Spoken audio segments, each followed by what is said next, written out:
আয়ুর্বেদিক ওষুধের মধ্যে যে ওষুধগুলোকে বলা হয় লিজেন্ডারি ওষুধ, তো সেই রকমই একটা লিজেন্ডারি ওষুধের ব্যাপারে আজকের এই ভিডিওতে কথা বলবো। লিজেন্ডারি ওষুধ কেন বলি? যে ওষুধটা নিয়মিত কাজ করে এবং স্থায়ীভাবে কাজ করে, শরীরে কোনো পার্শ্ব প্রতিক্রিয়া ছাড়াই খুব সুস্থ সুন্দর একটা সমাধান দেয়। আর এমন কিছু বিষয়ে সমাধান দেয় যে বিষয়গুলো মানুষের জন্য বলা চলে যে জীবন না চলার জন্য, জীবনের জন্য অত্যন্ত গুরুত্বপূর্ণ। তো যাই হোক, যে ওষুধটির ব্যাপারে আজকের এই ভিডিওতে কথা বলবো সেই ওষুধটার নাম হলো চন্দনাশক।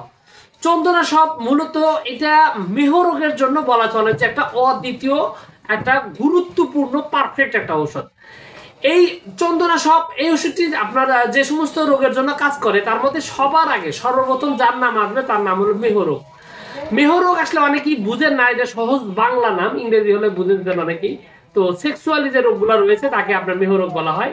তো আপনার যদি দেখা যায় যে ঘন ঘন প্রস্রাবে জ্বালা পোড়া, ধাতু দুর্বল, বীর্য পাতলা হয়ে গেছে, ফিজিক্যাল রিলেশন বা সেক্স করতে গেলে সময় নিতে পারেন না, অল্প সময়ের মধ্যে বীর্যপাত হয়ে যায়, এই ধরনের লক্ষণ রয়েছে এবং সমস্যাটা দীর্ঘদিন যাবত কোনো ওষুধপাতি খেয়েই কাজ করতেছে না, এরকম একটা অবস্থা যদি থাকে তাহলে আপনার এই চন্দনাশক আপনার এই প্রবলেমটি সলভ করতে পারবে।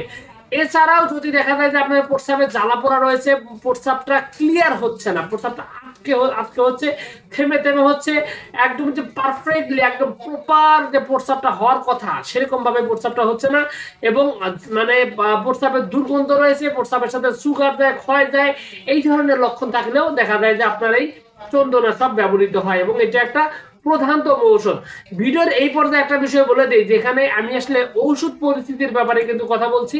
আপনার রোগটা যদি পুরাতন হয় সেক্ষেত্রে এর সাথে কিন্তু আরো ওষুধের প্রয়োজন হতে পারে, সেক্ষেত্রে বঙ্গেশ্বর, তারপরে হচ্ছে আপনার চন্দ্রোদয়, মকদ্দাস, বৃহৎ পূর্ণচন্দ্র রস, কামিনী, বৃন্দাবন, এইরকম আরো অনেকগুলো ওষুধ রয়েছে যেটা এই ওষুধের সাপোর্টিং হিসেবে লাগে পুরাতন রোগের ক্ষেত্রে, এবং সেক্ষেত্রে আপনার নির্ভর করে আপনার শরীরে এবং স্বাস্থ্যের উপর নির্ভর করে এই এর সাথে বাকি ওষুধগুলোর প্রয়োজন হবে।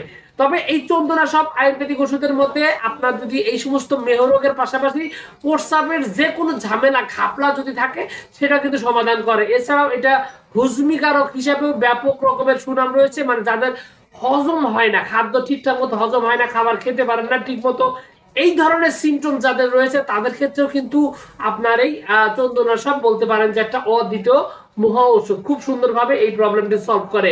এবং পুরাতন রোগের ক্ষেত্রে তো মানে ধারণার বাইরে যে আসলে কেমনটা কাজ করবে সেটা আসলে বুঝতেই পারতেন। তো এখানে বিষয়টা হলো যে আপনি যদি রোগটা মানে অল্প কয়েকদিনের হয়, নতুন সমস্যা হয়, সেক্ষেত্রে শুধুমাত্র চন্দনাশক খেলেই আপনি খুব ভালো রকমের রেজাল্ট পাবেন। কিন্তু আপনার রোগটা যদি বহু পুরাতন হয়, দীর্ঘদিনের হয়, অনেক দিন যাবত কোনো অবস্থাতেই ভালো হচ্ছে না, এই ধরনের লক্ষণ যদি আপনার থাকে তাহলে কিন্তু এর সাথে আরো ওষুধের প্রয়োজন হয়। এক্ষেত্রে আরো মানে রোগের বিশ্লেষণ করে এই চন্দনাশক সবের সাথে আরো কিছু ওষুধ প্রয়োজনে ভিন্নভাবে আপনাকে ওষুধের চিকিৎসার প্রয়োজন হতে পারে।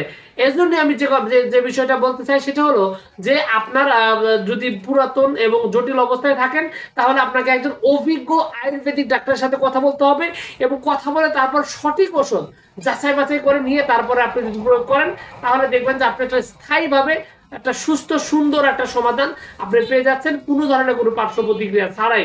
তো যাই হোক, সবকিছু মিলিয়ে এইটুকু ছিল আজকের ভিডিও।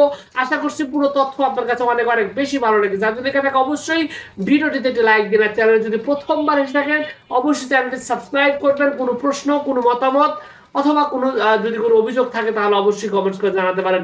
তো ভিউয়ার্স, আপনাদের সকলকে অনেক অনেক ধন্যবাদ। আসসালামু আলাইকুম রহমতুল্লাহ।